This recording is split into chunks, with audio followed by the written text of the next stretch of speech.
लड़ाइयाँ कितनी भी हो, लेकिन ये भी सच है कि किसी पर कोई आपत्ति हो तो अपना ही परिवार साथ देता है। भैया, मेरे पीछे पुलिस लगी है, प्लीज मुझे बचा लो। रवि और राज दो भाई, लेकिन दोनों में कभी नहीं पटी। अरे क्या हुआ छोटे, क्या कर दिया तूने? अरे कुछ नहीं भैया, मेरा दोस्त है ना राजू, वो मुझे लेकर बैंक गया था। मुझे नहीं पता भैया कि वो वहाँ बैंक लूटने जा रहा है। मैं उसके साथ बैंक में घुसते ही सीसीटीवी कैमरे में दिख गया हूँ। अब पुलिस मुझे ढूंढ रही है, भैया मुझे बचा लो। राज कुछ सोचता है, फिर कहता है, ओके, तुम यहीं रुको, मेरा एक दोस्त पुलिस में है, मैं बात करता हूँ। तभी वहां रवि की बीवी राज की बीवी के साथ आ जाती है।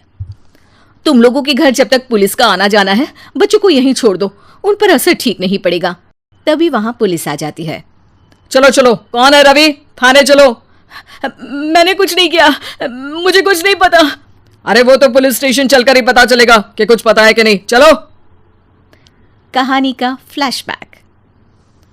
भैया मुझे मेरे मकान में हक चाहिए ही चाहिए। अरे लेकिन छोटे, अभी मेरे बच्चों पर काफी खर्चा है, तेरी भाभी की भी तबीयत ठीक नहीं रहती, बजट बिल्कुल नहीं है कि मैं अलग होकर रहूं। देख लो भैया, 1 महीना है तुम्हारे पास, जल्दी से घर खाली कर दो।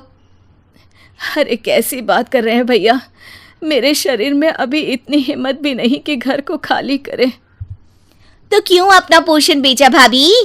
अरे तुम तो जानती हो, पिताजी की बीमारी के कारण उन्हें हमारी जरूरत थी, कैसे आते पैसे। ससुर जी तो बूढ़े थे भाभी, उनकी बीमारी में भी पैसे लगाना कौन सा अकल का काम था? तो क्या पिताजी को मैं मरने के लिए छोड़ देता? अरे रवि तू तो समझ, पापा को हमारी जरूरत थी, उन्होंने हमारे लिए हर वो काम किया जिससे हमें खुशी मिले। बैक टू रवि जो जेल में बैठा है।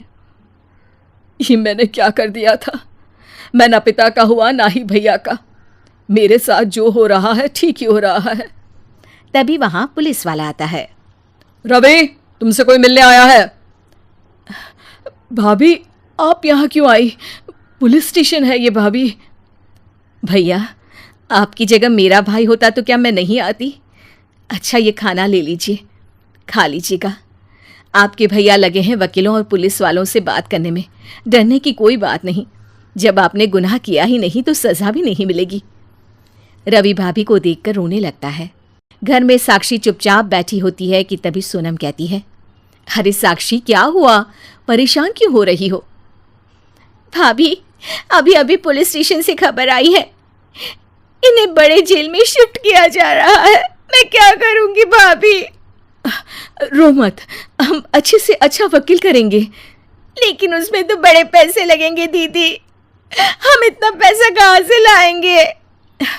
अरे क्यों, ये मकान है ना, और मेरे कुछ गहने भी है।